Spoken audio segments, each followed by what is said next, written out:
Grandpa Ebu. It seems that the Conservatives have made the possibility of a coalition between the Liberals, NDP and Bloc Québécois the central theme of their election campaign. They keep referring to Michael Ignatieff and his reckless coalition. They say Michael Ignatieff wants to form a coalition with Gilles Duceppe and the Bloc Québécois. They say he did it before and he'll do it again. Well, there they go again. It seems that Stephen Harper and the Conservatives have told so many lies that they don't even remember what the truth is anymore. What is the truth, Grandpa Ebu? Well, the fact is that Stephen Harper himself was ready to form a coalition government with the NDP and Bloc Québécois in 2004 when the Liberals were elected with a minority. They even sent a letter to the Governor-General, Adrian Clarkson. You can find copies of it on the internet. But they did not actually say in the letter that they wanted to form a coalition, did they, Grandpa Ebu? Well, it's pretty clear what they meant, Nibu. Here's an exact quote from the letter. Cough. Cough. The Governor-General should consult the opposition leaders and consider all of your options before exercising your constitutional authority. I don't think they were hinting that they would like to be invited over to the Governor-General's house to watch old videotapes of Adrian Clarkson presents.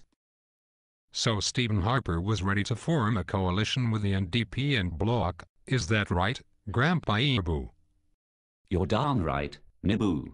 It may not have been a formal coalition, but it sure meant that the Conservatives were ready to govern with the support of the NDP and Bloc Québécois.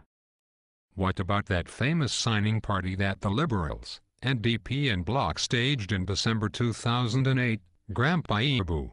That's pretty good evidence that the Liberals and Michael Ignatieff were ready to form a coalition with the Bloc, isn't it, Grandpa Ebu? Once again, Nibu, the Conservatives lie. Keith Bogg explained it all on The National last night. The coalition agreement was signed only by Steve Fandian and Jack Layton, and only the Liberals and NDP were to have been part of the government.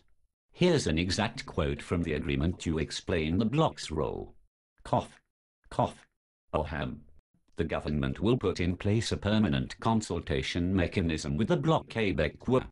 For all we know, that could have meant that Steve Fandian would have met with Gilles Duceppe for coffee once a week. It's hardly the same thing as a coalition.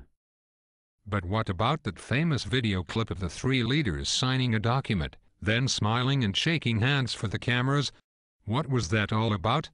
Wasn't that the coalition agreement? No, Nibu, that was not the coalition agreement. That was something completely different. That was a policy accord between the three parties to deal with the economic crisis of 2008. It was just an agreement of principles on how to address the crisis. It had nothing to do with the formation of a coalition. So why then is that video clip played over and over again, Grandpa Ebu, whenever a reference is made to the coalition? Well, that was a monumental blunder by the Liberals, Nibu. They should never have signed two documents on the same day, one with only the NDP and the other with the NDP and Bloc Québécois. And they should never have made such a big deal of the policy accord that they're signed with the Bloc. They should have realized that the media wouldn't be able to distinguish between the two, never mind the general public.